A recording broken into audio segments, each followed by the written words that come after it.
was over, but not for the FBI. Now, the enemy was international communism. It threatened education, labor and management, church and the home. And yet, communists could be found in all of these places. They gave speeches, wrote pamphlets, stirred up trouble. Some of them weren't that polite. They betrayed their country. Active espionage came into sharp focus at a small cleaning and pressing shop in the Bronx. An unexpected thing happened. A tiny mistake was made.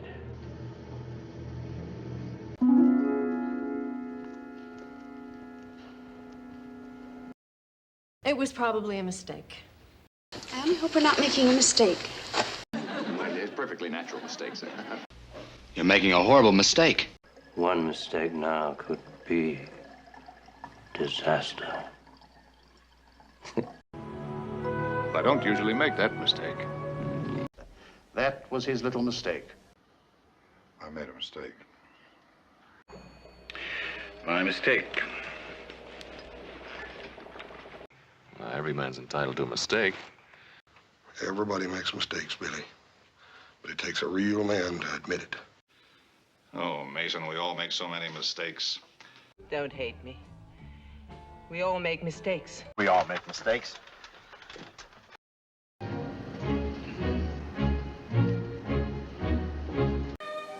Well, I have a confession to make. I have a confession to make, too.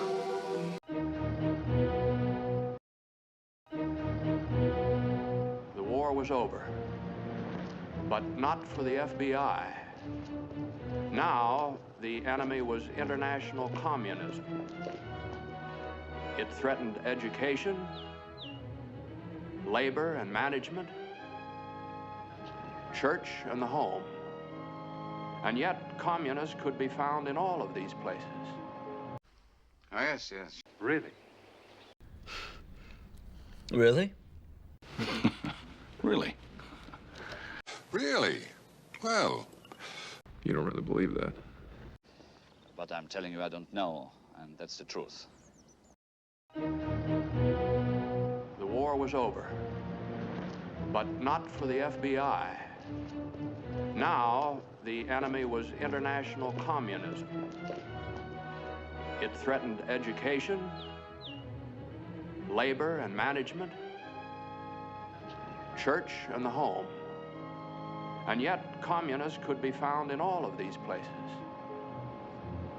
They gave speeches, wrote pamphlets, stirred up trouble. Some of them weren't that polite. They betrayed their country. Active espionage came into sharp focus at a small cleaning and pressing shop in the Bronx. An unexpected thing happened. A tiny mistake was made.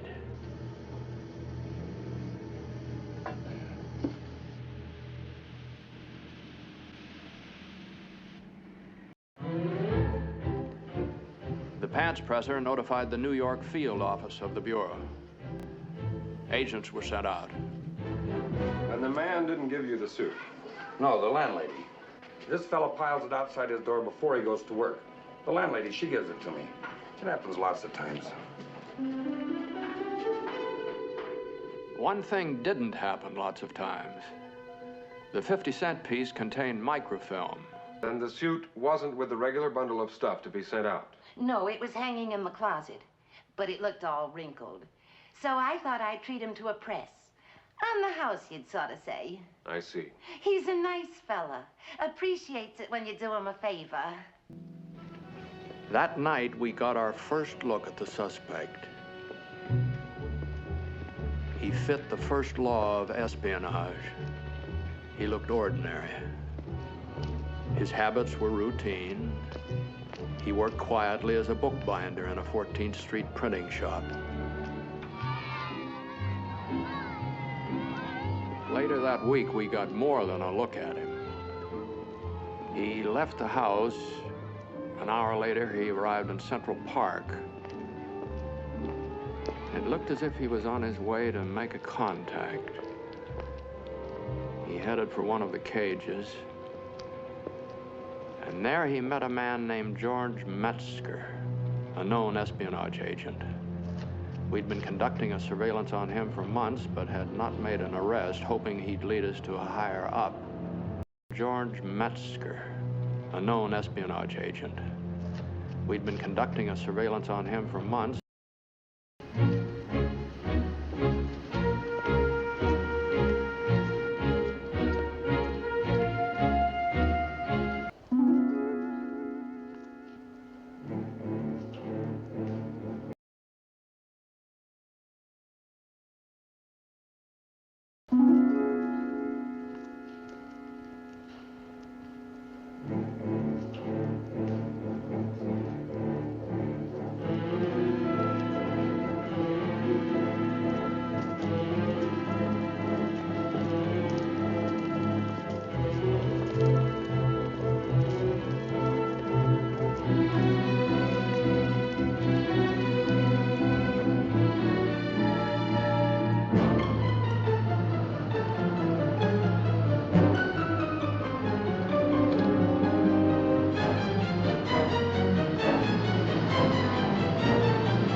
Phone. Move fast. It'll be tough to hold. License 7373. Come with me.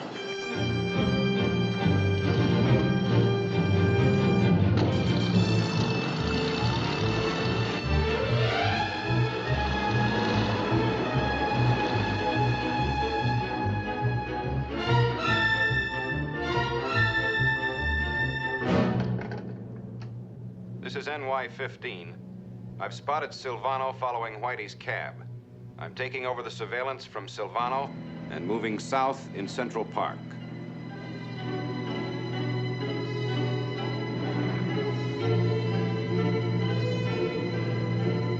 NY-15, this is the floral truck.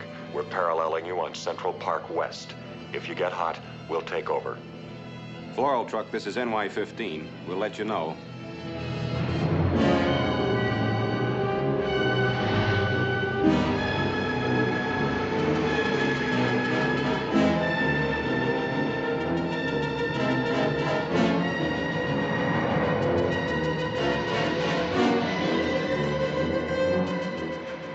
Blocked in. Flower truck, take over.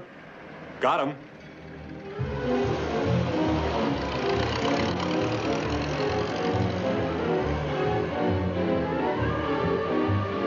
Whitey going south on Central Park West.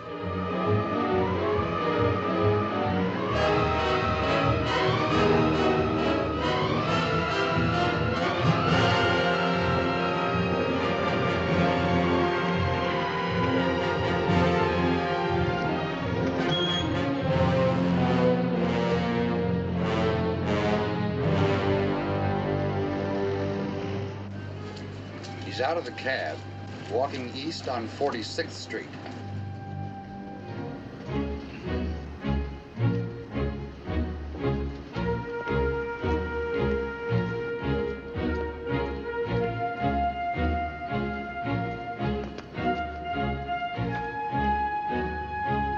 Whitey entering Broadway Joe's, West 46th Street. Our man following him.